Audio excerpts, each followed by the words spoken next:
In this video, we're going to look at how to find critical regions of a Poisson distribution. A critical region in statistics is also, more formally, also known as a rejection region. What are the values that we need to reject the null hypothesis? So that's what a rejection region is, or a critical region as it's called. So a critical region just tells me what values I get or I need to reject H0 or the null hypothesis. So let's take an example then. An office finds that over a long period of time, incoming calls from customers occur at a rate of 0.325 per minute. They believe that the rate of calls has changed recently. Now, this is important. The moment you see the word changed or difference, or do they differ? Is there a difference? Is there a change? We know automatically we have a two-tailed test. Because there's no sense of direction. We don't know whether there's an increase or whether there's a decrease. So we see that word or hear that word difference or change, we automatically think, right, I have a two-tailed test. To test this, the number of incoming calls during a random 20-minute interval is recorded. Find the critical region for a two-tailed test of this hypothesis. The probability in each tail should be as close as possible to 2.5% as possible. Part B, hence find the actual significance of the test. So let's go ahead and define our random variable. So we're going to do that. So we're going to say, let the random variable x, let the random variable x represent the number of incoming calls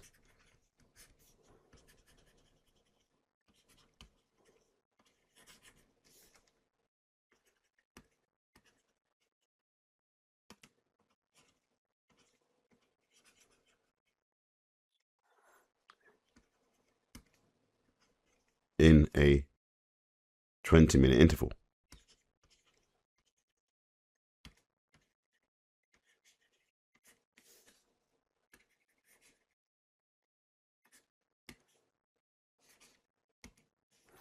So we can say that lambda is the number of times probability, because we've got the number of minutes, and we know per minute it's 0.325. So it's going to be the number, which is 20, times the probability per minute, which is 0.325, and that gives me the rate, or lambda, to be 6.5 within a 20-minute interval. So now we can do the following. We can do the following here. We can say, let H0 lambda be 6.5, and we know there's a change, so we say it's not equal to 6.5, stating clearly to the examiner it's a two-tailed test.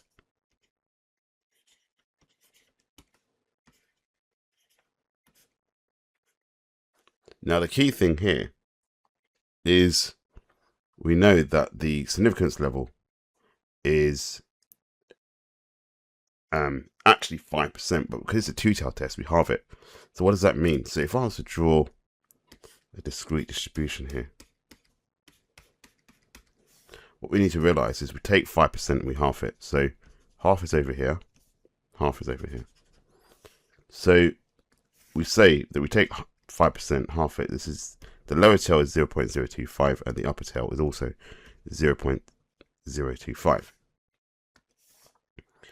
And the way we describe this as an inequality, we say that the lower tail is known as, and we call this value C1 and we call this value C2. So to describe the inequality of the lower tail, we say the probability that x is less than or equal to C1, and the upper tail, the probability that x is greater than or equal to C2, I'm going to improve the clarity of that. I'm just going to move my screen on this side a little bit for clarity. So we can say the probability of C2, the probability that X is greater than equal to C2 is going to be what we're looking for, form our inequalities. So the first case we want is that the probability that X is less than equal to C1 has to be strictly less than not 0.05 but 0.025, as we can infer from the diagram.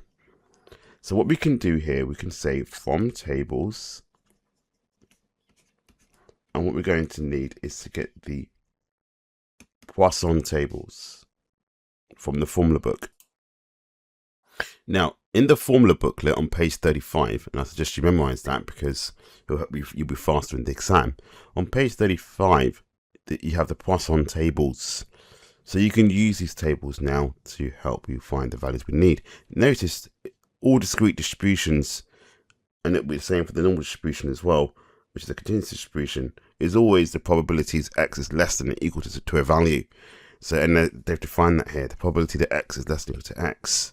Now, don't forget that we got that our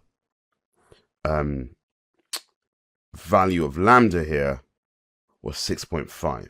So we need to go to our table and find that value of lambda. So 6.5 is here. Perfect. So what we're going to do now is we're going to now say I need to look down this column and choose the value. So I'll get my highlighter. I'm going to choose the value that's closest, two values as closest as possible to 0.025, one that's greater than it, one that's above it for a reason, and I'm going to show you now. So we've got this here, 0.0113, that's the probability that X is less than or equal to 1, and we've also got the probability that X is less than or equal to 2 at a value of 0.0430. I'm going to highlight those two there for a reason here. So what we do, we actually write those values down, okay? So we state to the examiner that from tables, the probability that X is less than or equal to 1 is equal to 0.0113, and that the probability that X is less than or equal to 2 is equal to 0.0430. Okay, from tables. Now, we write that down and we say the following, that we can say we want the value, according to the question, to be not strictly less than 0.025. Normally it would be, but this question has a slight nuance. It says close as possible to 0.025. So we need to look at both of those probabilities and say which one logically is closer to 0.025.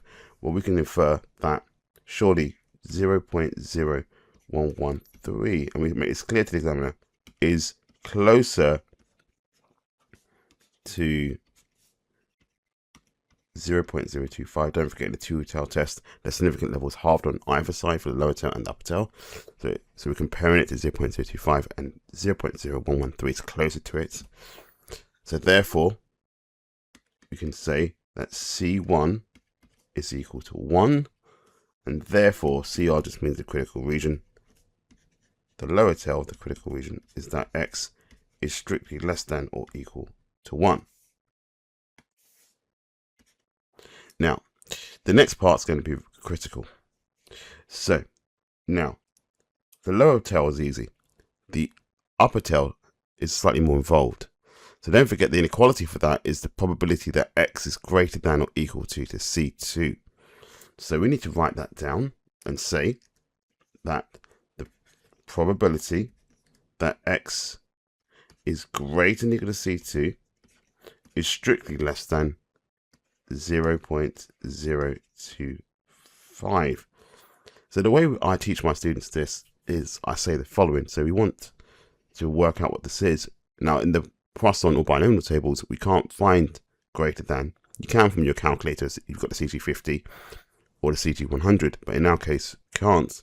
So here we're going to say that the probability that X is greater than or equal to C2 is the same as 1 minus the probability that X is less than or equal to C2 minus 1. Now that's important. Now that is strictly less than 0.025. Okay. So we can solve this inequality that 1 minus 0.25 is strictly less than the probability that x is less than or equal to C2 minus 1. So 0.975 is strictly less than the probability that x is less than or equal to C2 minus 1. And then we can say from there, well, that means exactly the same thing as the probability that x is less than or equal to C2 minus 1 must be greater than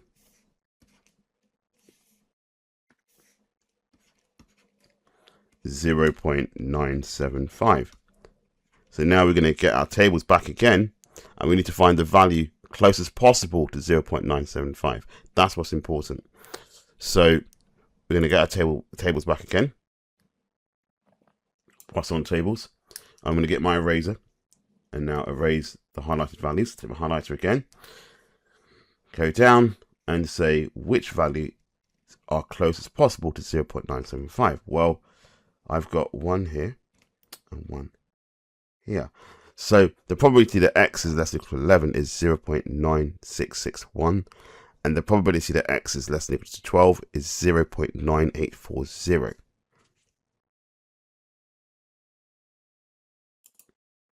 So we're going to make that clear to the examiner and say from tables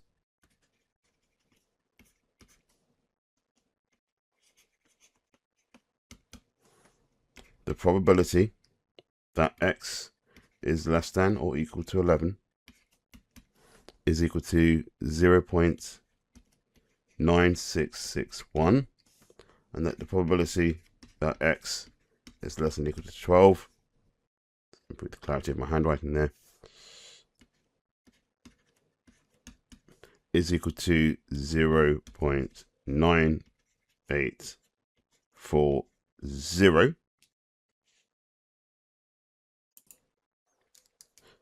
So here we can say that 0.9661 is closer to it. So we can say since 0.9661 is closer to 0.975 as opposed to 0.9840, we can say therefore C2 minus 1 is 11. So if C2 minus 1 is 11, we can say, which implies therefore C2 is 11 plus 1, C2 is 12. So we can say therefore the upper tail of the critical region is that x is greater than or equal to 12. And we can say overall our critical region is as follows, that x is less than or equal to 1,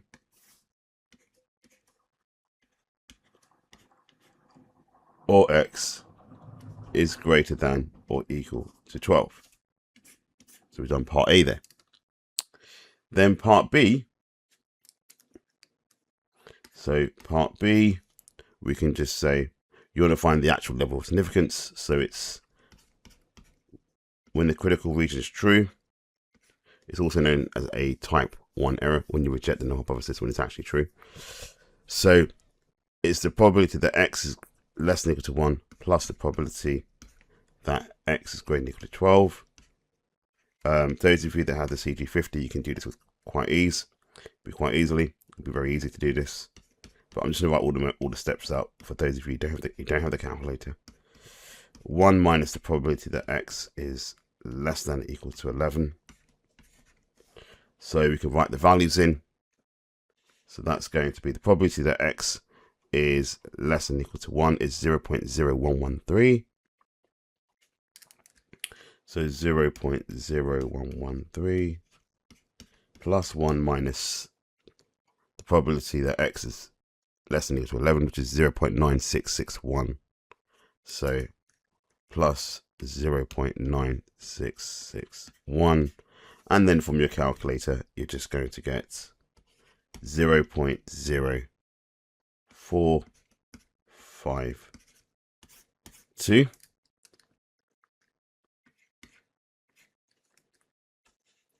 Part C.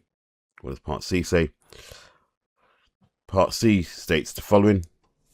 The actual number of calls recorded in a 20-minute period was 13. Comment on this observation in light of your critical region.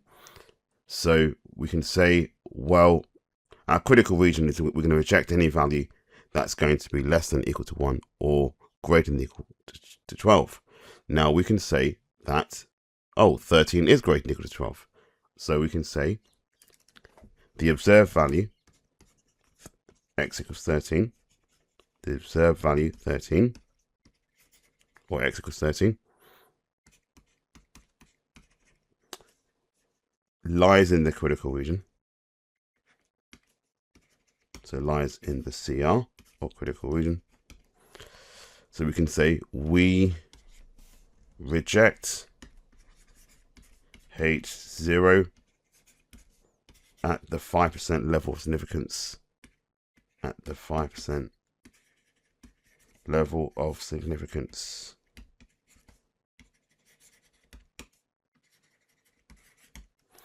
So we say test is significant.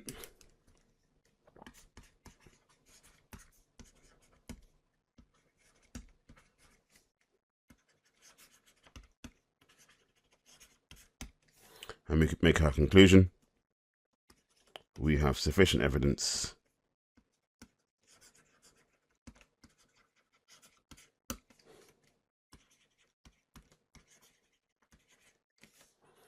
to suggest that, I mean, you write the claim verbatim as they've written it, or as they have written it.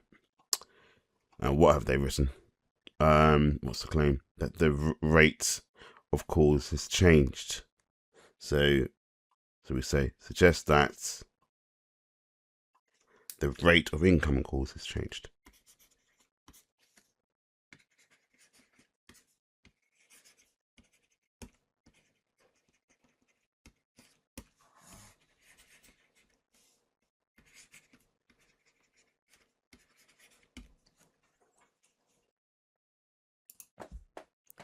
Here's a question for you to try. You can pause the video and give it a go. And once you're done, I will go through my work solution. Okay, welcome back. So let's go through this question. During term time, incoming calls to a school are thought to occur at a rate of 0.25 per minute. To test this, the number of calls made during a random 30-minute interval is recorded. Find the critical region for a two-tailed test of the hypothesis that the number of incoming calls occur at a rate other than 0.25 per minute. The probability in each tail should be as close to 0.025 or 2.5% as possible. Hence, find the actual significance level of the test. So what we're going to do is as follows. So we're going to do the following. We can say let x, this is part A, be the random variable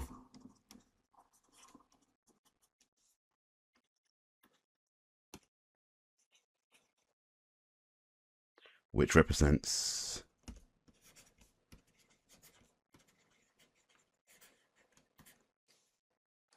the number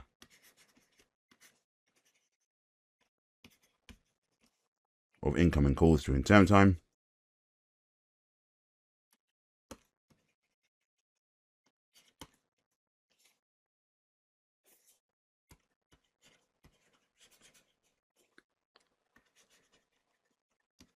During term time. Now, I could say per minute, then lambda would be 0.25, but I'm going to say in what they want in a 30-minute interval. In a 30-minute interval.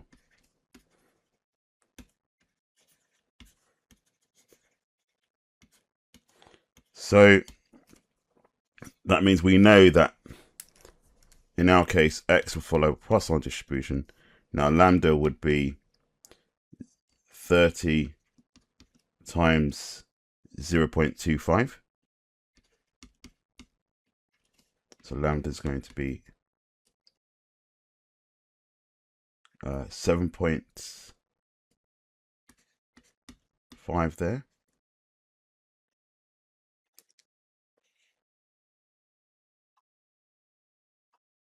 So we can then say, it's a bit congested here, x follows the Poisson of 7.5.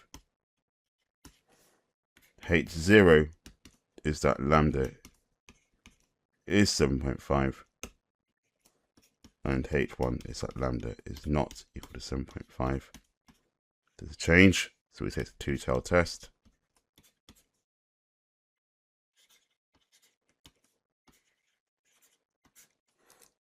So I'm not going to put up the tables from page 35 from the formula booklet. You can just look that up yourselves. So I'm going to say the probability that x is less than C1 is less than 0.025. And you can say from tables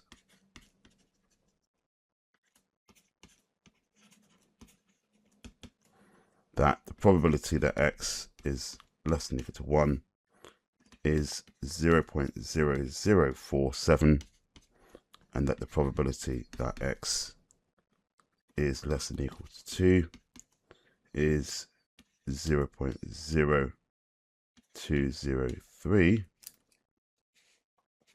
Now we can say that 0.0203 is closer to 0.025. Don't forget the nuance in this question is that it's going to be close as possible to 0.025. So therefore, C1 is 2. So the lower tail of the critical region is that x must be less than or equal to 2.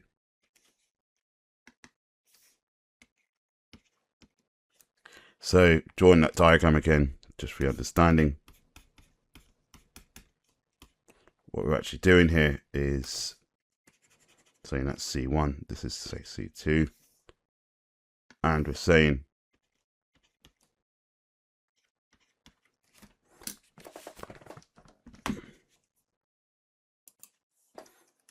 so remember that this is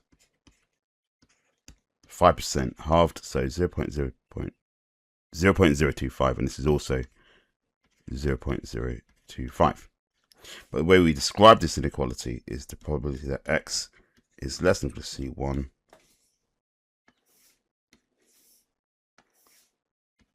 and this is the probability that x is greater than or than equal to C2. Describes this inequality. So, or really, the shaded areas.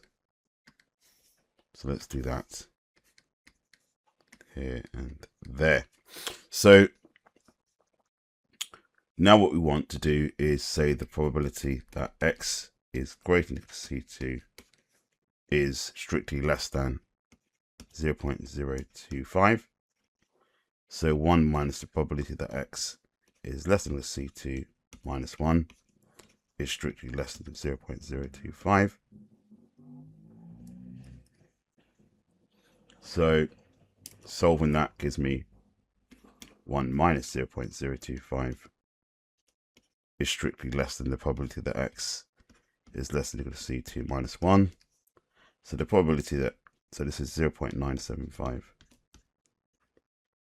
is strictly less than the probability that x is less than or equal to C2 minus 1. So the probability that x is less than or equal to C2 minus 1 is strictly greater than 0.975. That's what's key here. So now we can say that from tables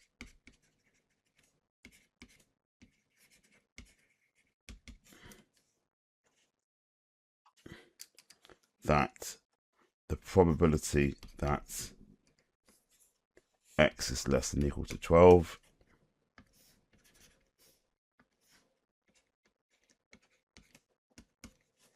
is 0.9573, and that the probability that x is less than 13 is 0.9784. They're from the Poisson tables. So we can say since 0.9784 is closer to 0.975. It's because the question is stated that way, we write it that way. Therefore, C2 minus 1 is equal to 13. So we can say C2 is 13 plus 1.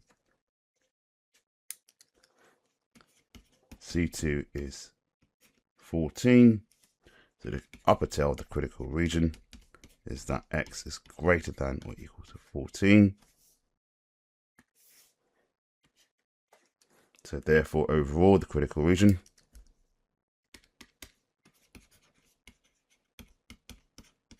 we say x is less than or equal to 2, or x is greater than or equal to 14.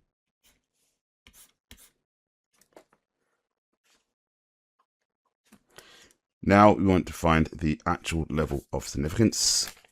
So again, like the example, we just say the probability that x, just improve the clarity of my handwriting there, the probability that x is less than or equal to 2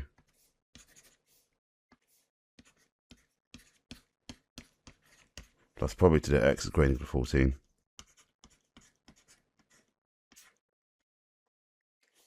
So that's the probability that x is less than or equal to 2 plus 1 minus probability that x is less than or equal to 13. So we just use tables now. Again, those of you with the CG50 will do this with quite easily, a lot of ease. But I'm just doing it. I'm just writing out all the steps so you can see what I've done.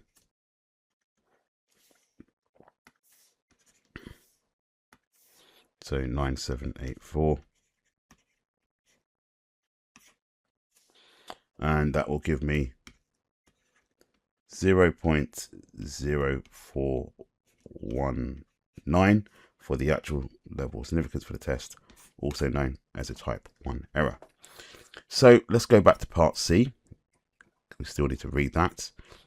The actual number of calls recorded in this 30-minute period was 11. Comment on this observation in light of the critical region.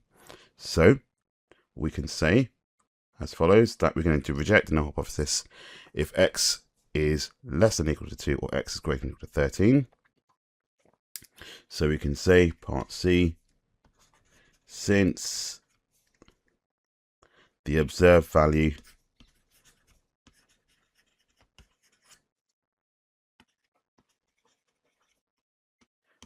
x is equal to 13 does not lie in the critical region,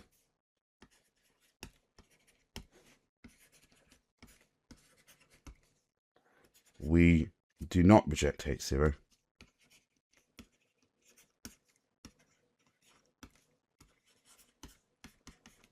At the 5% level of significance, or the 5% significance level.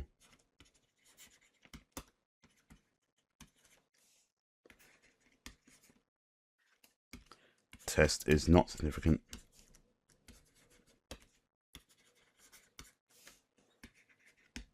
And we state the claim verbatim, what they've written.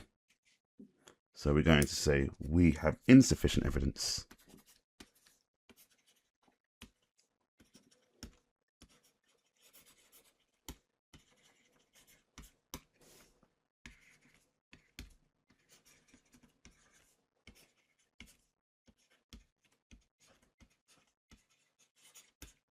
to suggest that the rate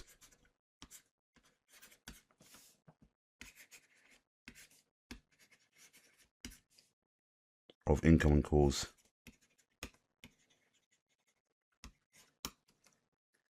per minute has changed.